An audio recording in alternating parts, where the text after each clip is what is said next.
Hello everybody and welcome to Cryptid. Today we are covering the spirit of unrested oxen in the state of Wisconsin, the legendary Hodag. As always, if you like what you see here today, please like and subscribe, as covering mystery and horror is all we do here, and I personally would love to have you along for the ride. Alright, let's get straight into it. The Hodag is an objectively famous and impactful cryptid, one responsible for the monumentous shaping of culture and the economy of Rhinelander, Wisconsin. But its story is far deeper than what made it famous, with possible roots to native culture and dramatic themes of restraint, respect, and the overwhelming power of nature. We'll of course get into all of this, but let's first talk about what the Hodag actually is. Though its appearance varies due to the confusing origins and the web of folklore around it, generally it appears as such. Standing at around 2.5 feet tall and a whopping 7 feet long, it has a spine lined with sharp spikes leading to its powerful tail. Its legs are firm and stumpy, with 3 curved claws protruding from its toes and 1 larger claw around its heels. Its head, too large for its body and resembling something between a bear and a frog, mounting the sturdy horns of an ox. Its face is almost human, with a flat nose, a normal row of teeth save for the large tusks at the side of its mouth, and wide round eyes with exposed sclera, almost as though it's lacking eyelids. Finally, it's coated in a black to dark green thick hide, like that of an ox. The Hodag supposedly weighs around 185 pounds and possesses an unprecedented amount of strength, capable of launching that body around 20 feet into the air.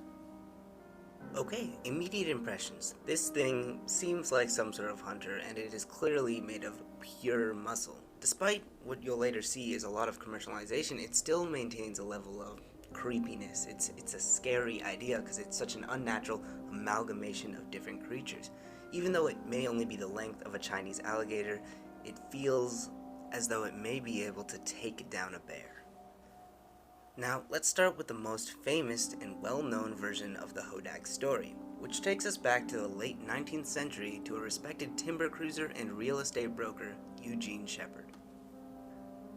The year was 1893, and Eugene would find himself with another long day of work ahead, scouting for viable land that could fare well for harvesting and advancing the local economy of Rhinelander, Wisconsin.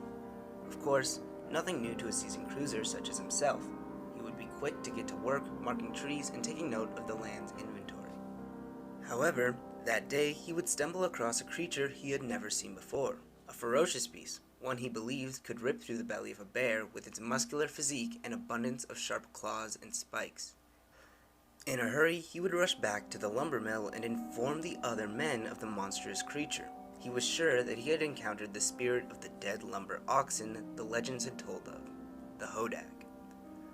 Quickly, he would gather a team of brave Wisconsin men, armed with rifles, hunting dogs, and even dynamite in the hopes to subdue it, as no one really knew how powerful the beast truly was. Luckily, the Hodag had not moved far from where Eugene had first found it, and in an instant the encounter would escalate. The men would report it snorting fire and excreting a foul smell as it grew more agitated. First, they tried to corner the beast with the hunting dogs, but in a swift and aggressive movement, it would shred and throw them away. Similarly, no pitchfork nor rifle seemed to be able to penetrate the irate beast's hide, and with no other choice, they decided to try the dynamite, cornering it with the loud rifles and surrounding birch logs and bark. When the creature was still enough, they would chuck the dynamite and run. The blast would ignite a flame that would engulf a small area of the forest and leave the Hodag dead and charred. Eugene would keep the damaged remains, but alas, the men returned disappointed that they could not capture the Hodag alive. Here's a reenactment some of the men made a couple years later in 1899. Eugene Shepard is the man on the far right with the stick, and the boy, seemingly knocked unconscious by the Hodag, is his son, Leighton Shepard, who was only 7 years old. In my opinion, this original story that is being shared and told by many people in Rhinelander and also just around the world as the story of the Hodag has a lot of charm, and I really appreciate the amount of realism and struggle that it has within it, even though to us it may be obvious, oh, they probably didn't actually see this creature, or why would they escalate to dynamite. It was very fun to just hear. I think it would be a very fun story to tell to your children, to your friends, to your family, to their wives, and so on. Anyways, 3 years after the original encounter, making the year 1896, another Hodag would be found in the surrounding forest, where Eugene Shepard and some of his lumberjack friends would use the opportunity to succeed at what they failed to do 3 years prior. They would stalk the Hodag until it entered some sort of den, and while it was there, the men would put chloroform on a lawn stick and knock it out. Having captured the beast, Eugene would take it to the fairgrounds and place it in an enclosure much like its own den, so that it would not suspect anything was afoot. Eugene would soon announce that he'd be showing off the creature at the fairground, and it would become the event's main attraction. The attention the Hodag got brought hundreds of dollars to Rhinelander, and would soon bring hundreds more all throughout Wisconsin when he began touring it. The wonder of the Hodag became very popular all around America and especially within Wisconsin. But all good things must come to an end, and when the Hodag began to become commonplace in science textbooks as Nasobacillus History Veratus, and newspapers around the states spread rumors of the beast, its validity would have to be checked, and Eugene would have to reveal that the Hodag he had been parading around was a collection of animal hide, horns, and metal.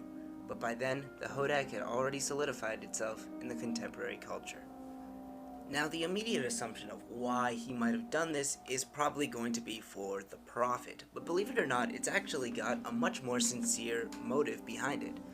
See, around the time Wisconsin was really struggling, because of the mass deforestation, there wasn't really much of a reason for workers to stay around as they would be out of the job really soon, and because of that, the economy of Wisconsin was also tanking. So, when they decided to put on fairs and try and bring people into Wisconsin, Eugene thought he would lend his own talents.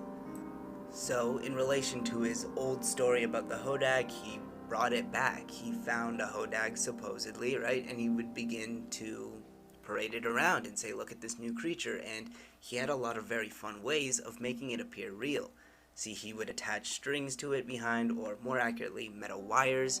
He'd move those around to make it look like the creature was moving, and it would scare people, and he would have his children make loud noises in the back, so it would be like, oh, this thing is going crazy. One of the really fun things he'd do is he'd have like his clothes on, right? He'd say, oh, the Hodag is really acting up. He'd go walk in behind a curtain, and they'd make a bunch of noises, and then he'd change clothes into this shredded version of it, and he'd walk out and look like he'd been really roughed up. Nonetheless, he really sold the lie, and a lot of people really loved it, and it just kept bringing people into Wisconsin. And while they were there, they would end up learning more about the place and begin to love Wisconsin. In fact, it had such a big impact that Wisconsin's culture almost more accurately, Rhinelander, Wisconsin, really built its culture around this creature. It became the mascot of the city, but also like high school mascots and just general terms like, oh, maybe that was a Hodag or something like that, which is really nice. To end this off, Eugene actually has one final quote where he talked about everything that I just talked about, so here it is. By no means is all the progress to be credited to the Hodag, but the Hodag did his bit. Not only hundreds, but thousands of people came to view the Hodag, and not one of them went away without having learned a little bit more about northern Wisconsin. And it is safe to guess that each one of those thousands told others what they had seen and heard.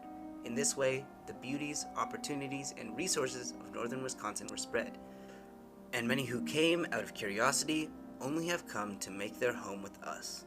Long live the Hodag. So that's it. A bittersweet end to a hoax that caught the state by surprise and left all the same. Was it all a lie? Well, no. Remember, what made the Hodag famous was the elaborate hoax, but the cryptid itself existed far before that, with some of its written evidence being traced all the way back to the 1870s in Kent County, Michigan. That's over 20 years prior to the story, and again, that's only the written evidence. Let's talk about it. Logging was, and still is, one of the most physically demanding blue-collar jobs that needed to be done in order to maintain the quality of life that humans had grown so accustomed to. It was especially important to the northern states near the Great Lakes, as it was logging that allowed many towns to maintain a healthy economy for the years to come. Of course, relative to now, the job was much more difficult, as in the 1800s many lacked the technology to perform their jobs incredibly efficiently, and would have to resort to their own physical abilities to get things done, that or the strength of animals en masse. In comes the mighty ox, or the working cows. Unlike the bull, the ox has a much lower aggression and was more fit to help with physical labor, such as hauling massive logs.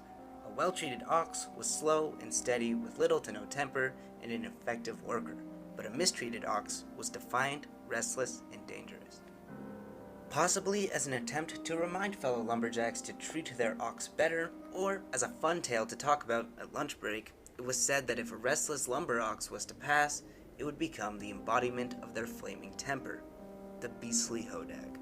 A cryptid said to be incredibly sturdy and strong, firmly planted, so much so that it didn't even sleep laying down, but standing up, leaning to trees. It could jump upwards to 20 feet and would eat just about anything, including human flesh. Much like any urban legend, the Hodag found itself passed around in culture, from Michigan to Maine to Minnesota and of course Wisconsin, where it could finally rest as the state's beast. So, even though the tale is a lie, the cryptid could be as true as the trees are thick, and there might actually be some more evidence to prove such. I'm going to show you a picture. An old drawing of a native beast claimed to water Lake Superior, the lake connected to Michigan, Wisconsin, and Minnesota. What do you see? Because I see the Hodag, and I'm sure many of y'all do as well. What you're looking at right now is the spirit of the water panther, known by many names, but most commonly referred to as Mishibishu or Mishibishi, which translates to the Great Lynx, but is often translated to underwater panther. The legend says that the beast wanders the lake, awaiting a traveler too keen on overstaying their welcome on the water, and to be dragged into the depths below. It's hard to deny that the hostile temper and striking physical resemblance between the two mysterious spirits might make them connected. I myself reckon that the Hodag came to be, at least in appearance, due to the native legend, but that of course is just a theory. Speaking of theories, to end off this video, let's talk about some of the themes behind this creature. As always, a cryptid has some sort of story and often some sort of greater cultural meaning behind it as well. If we look at what has happened in reference to the Hodag, I think we see a few. The first and most obvious being that of respect. The Hodag and similarly the water panther both have a theme around that of respect, be it the treatment of your working ox or the respect you may have for land and water. What happens is always a consequence of respect. If you respect your oxen, then there will never be a Hodag. But the second you lose that respect and start to mistreat the animals that make your life so much easier and better, you will create a monster so vicious and powerful you would need 10 men and a barrel of dynamite to beat it. This could connect to the native tale of the water panther, as if you respect the power and domain of Lake Superior, you are not in any immediate danger. But if you overstep those boundaries, if you do not respect those boundaries, only death and destruction await. Another possible theme of the cryptid is that of curiosity, specifically the redoubtable influence that curiosity possesses. The Hodag's first appearance managed to bring a local legend into the consciousness of many, and eventually spread to the entire world. Its popularity and the curiosity of the people nearly single-handedly brought back the failing economy of northern Wisconsin, and also became the mascot for an entire city, forever embedding itself into culture and dialect. Here are some of the examples in culture in which this cryptid has made appearances. The Hodag is a playable card in the video game Inscription in alternative mode, unlocked after finishing the campaign. The Hodag appears as a monster in one of the dungeons of the video game Magical Diary. The Hodag appears as a monster in the Pathfinder role-playing games Bestiary 3. The Hodag was used as a villain in Scooby-Doo Mystery Incorporated episode The Hodag of Horror. The Hodag was featured on an episode of the Travel Channel series Mystery at the Museum. It appears as one of the monsters from the Harry Potter franchise. In a few short stories in the Cryptid series, the character Alice Healy adopts a baby Hodag as a pet, and finally, the Hodag is featured in the popular trading card game MetaZoo. A sweet cryptid. This fun little amalgamation of tales and creatures has become one of my favorites, and I hope I have made y'all appreciate it as much as the people of Wisconsin do, even if just by a little bit. Thank you so much for watching. If you liked the video, please like and subscribe, and maybe leave a comment if you're cool like that. As always, until next time, adios. When danger threatened him, he never got hurt.